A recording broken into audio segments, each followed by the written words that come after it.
There are INFJ habits that don't look impressive on the surface, yet they quietly shape how INFJs move through the world in ways most people simply can't replicate. Not because others lack intelligence or depth, but because these habits are rooted in a rare internal wiring. One of these INFJ habits is their instinctive ability to live in the future while standing firmly in the present. This isn't daydreaming or fantasy. An INFJ can be listening to a casual conversation while simultaneously tracking where that person's beliefs, habits, and emotional patterns will likely lead them months or years from now. They don't consciously calculate this. The insight arrives complete. Ordinary people can try to predict outcomes, but INFJs recognize trajectories. That difference matters. It's why INFJs often withdraw from people or situations long before anything visibly goes wrong. To outsiders, it seems abrupt. To the INFJ, the ending already happened internally. INFJs are usually selectively emotionally transparent. INFJs feel deeply, often more deeply than anyone around them, but they reveal that depth strategically, not reflexively.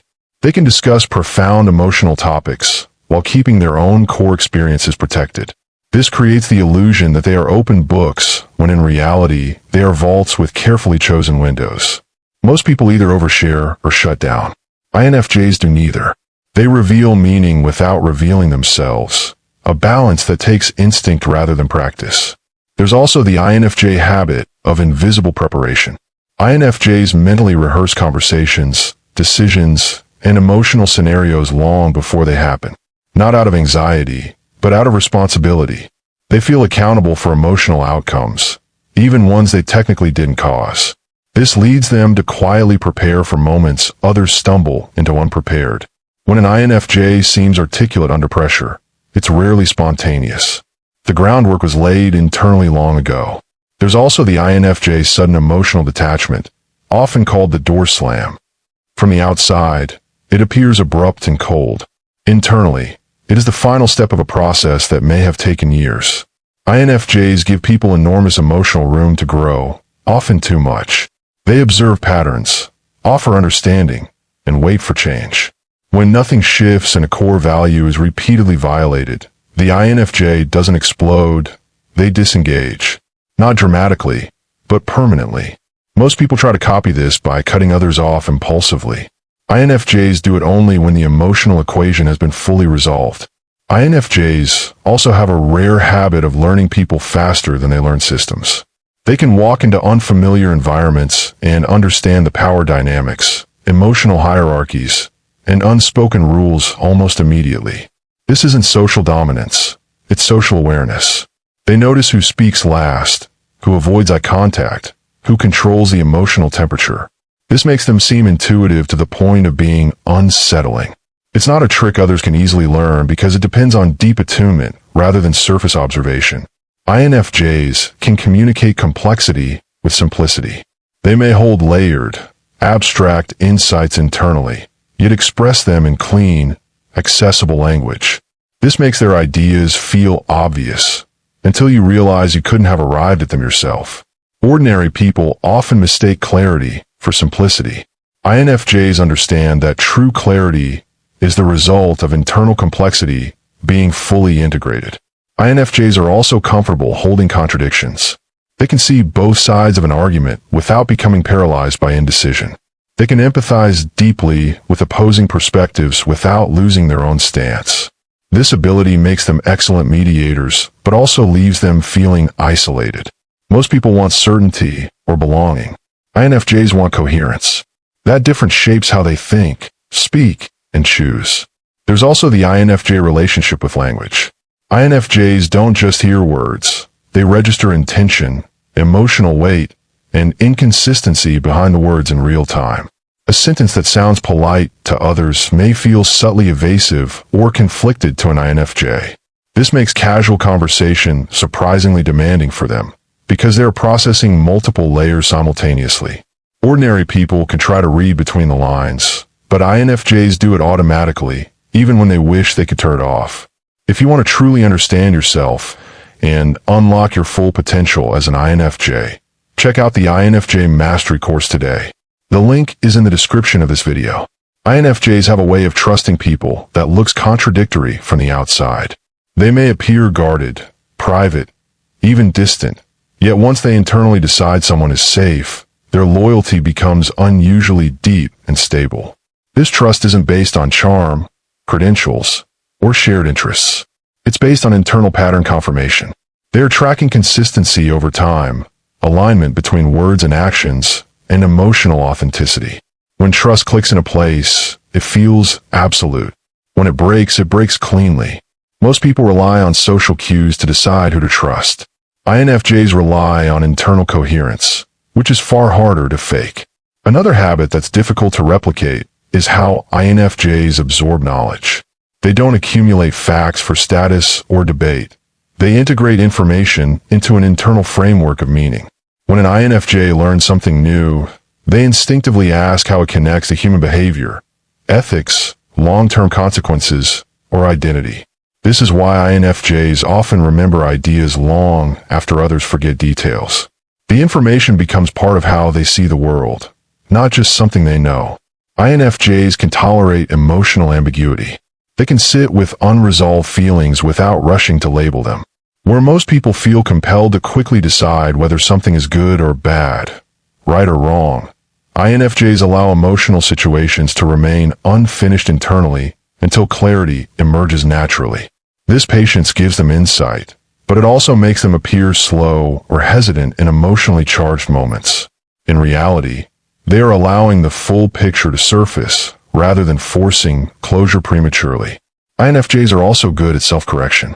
INFJs are constantly auditing their own motives, biases, and reactions. They ask themselves uncomfortable questions silently. Why did that bother me? Was that reaction fair? Am I projecting? This isn't self-criticism for its own sake, it's calibration. They want their inner world to be accurate. Ordinary people may self-reflect occasionally. INFJs do it continuously, often without realizing it's happening. INFJs are not driven by competition or visibility, but by internal alignment. An INFJ can abandon a prestigious path without regret if it no longer feels meaningful. This confuses people who equate ambition with upward movement. For INFJs, ambition is about depth, contribution, and coherence with their values. They may move slowly, but when they commit, their endurance is remarkable. Another habit is the INFJ's selective intensity. When something matters deeply, their focus becomes almost absolute.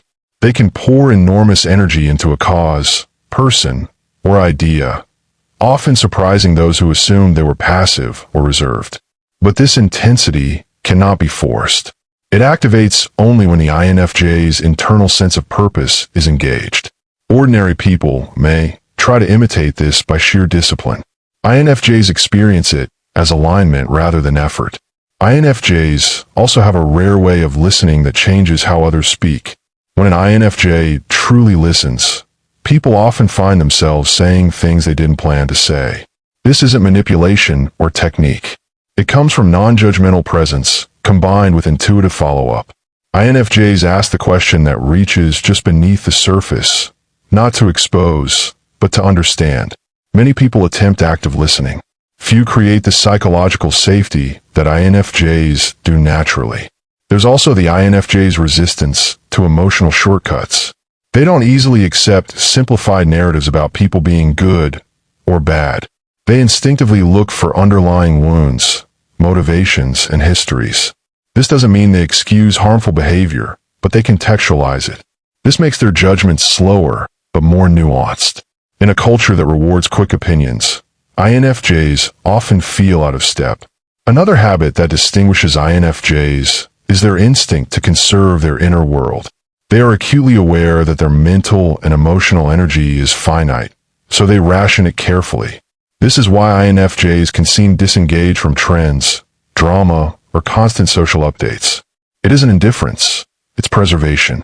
They sense when something will cost more clarity than it gives value, and they opt out without announcing it. Most people try to manage energy reactively, after burnout appears. INFJs manage it preemptively, often before anyone realizes a drain exists.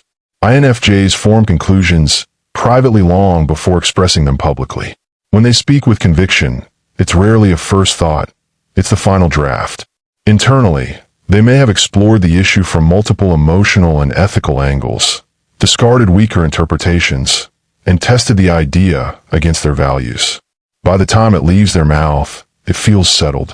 This can make INFJs appear stubborn or closed-minded, when in fact the openness already happened, just internally, earlier, and invisibly. INFJs often usually know what needs to be said, but they wait for the moment when it can actually be heard. They sense when someone is emotionally unreceptive, defensive, or not yet ready to integrate insight. Rather than forcing truth into resistant space, INFJs delay. To outsiders, this looks like avoidance or silence. In reality, it's restraint guided by insight into human readiness. Most people focus on saying the right thing. INFJs focus on when it can land without harm. INFJs are willing to be misunderstood for long periods if speaking prematurely would distort the truth. They tolerate false assumptions about their motives, personality, or intentions, trusting that clarity will emerge eventually, or accepting that it may not. This patience with misinterpretation is extremely difficult for ordinary people, who often rush to correct narratives to protect their image. INFJs prioritize internal integrity over external validation. If you want to truly understand yourself and unlock your full potential as an INFJ, check out the INFJ Mastery course today. The link is in the description of this video. INFJs have the ability to emotionally detach from a person or situation without becoming emotionally numb. When overwhelmed, they don't shut down feeling altogether. They shift into observation mode. They step back internally, allowing emotion to be present without letting it control behavior.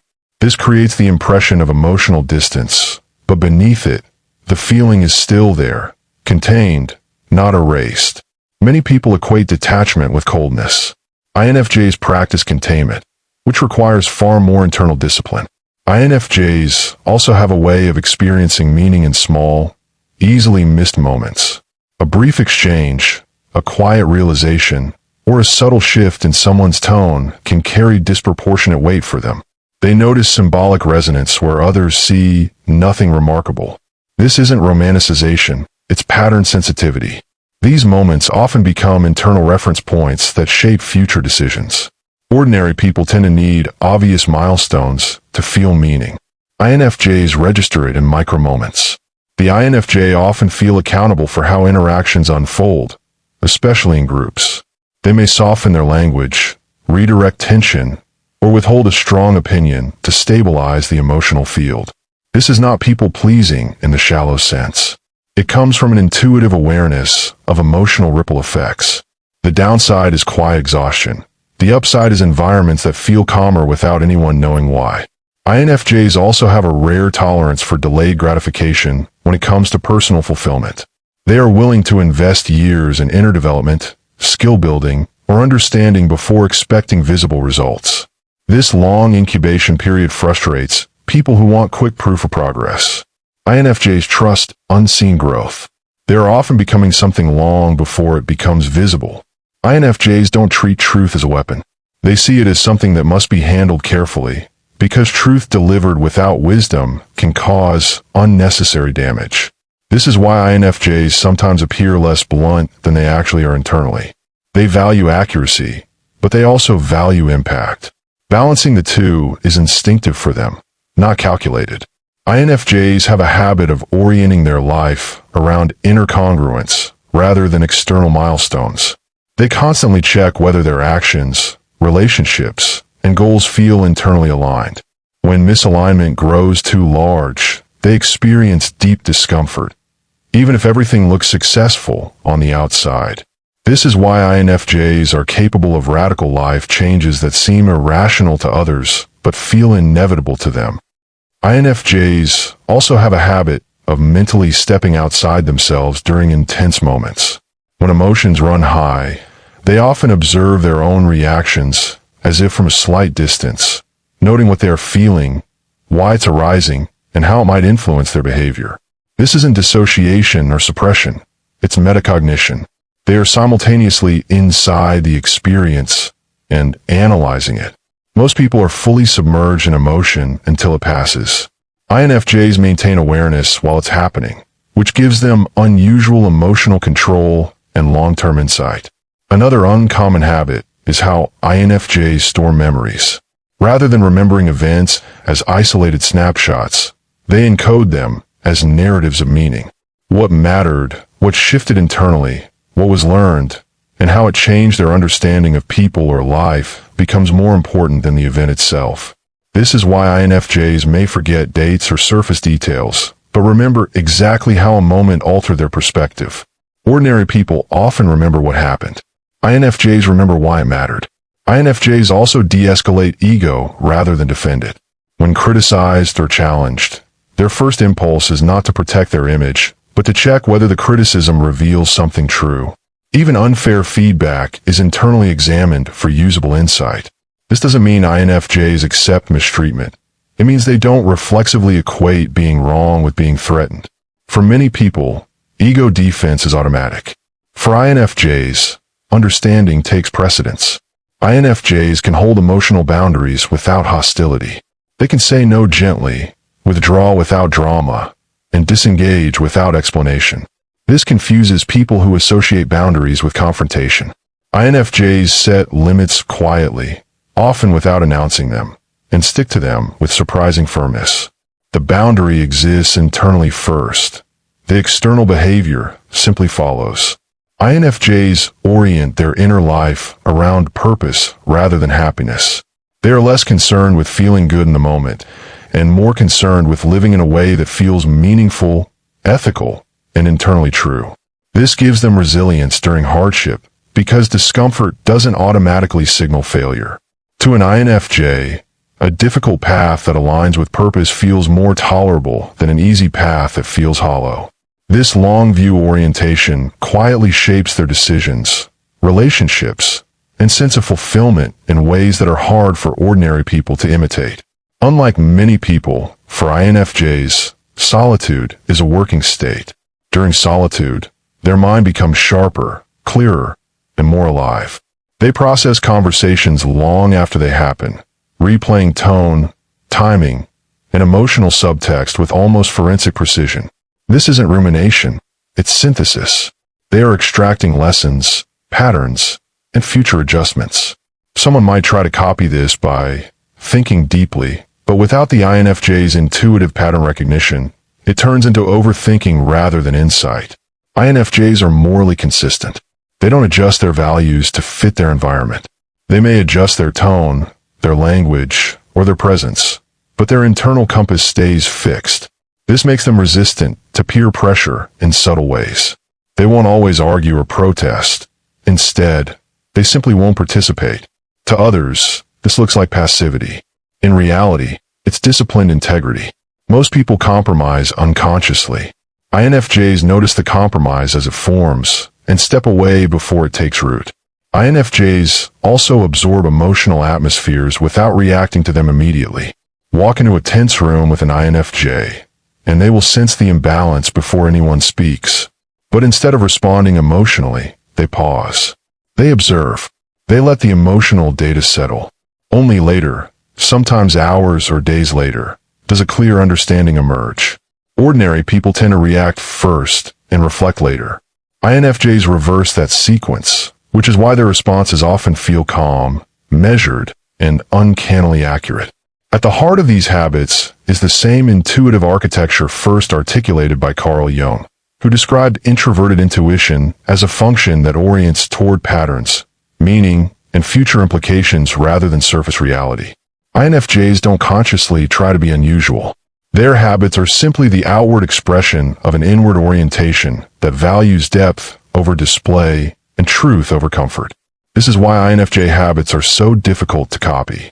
You can mimic the behavior, the silence, the thoughtfulness, even the empathy.